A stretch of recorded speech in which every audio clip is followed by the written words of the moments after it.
Kuwait Bangladesh কূটনৈতিক সম্পর্কের 50 বছর পূর্তি উপলক্ষে টি-20 ক্রিকেট টুর্নামেন্টের আয়োজন করে বাংলাদেশ ক্রিকেট অ্যাসোসিয়েশন কুয়েত।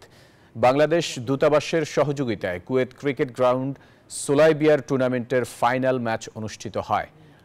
ফাইনালে আইআইওয়াই স্পোর্টিং ক্লাবকে হারিয়ে শিরোপা জিতে বাংলাদেশ 11।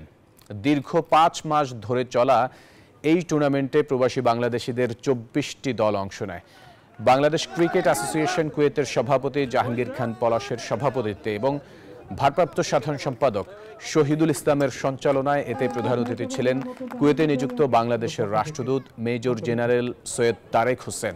পরে ক্রীড়া জগতে অবদান রাখায় বেশ কজন প্রবাসীকে বিশেষ সম্মাননা প্রদান করা হয়।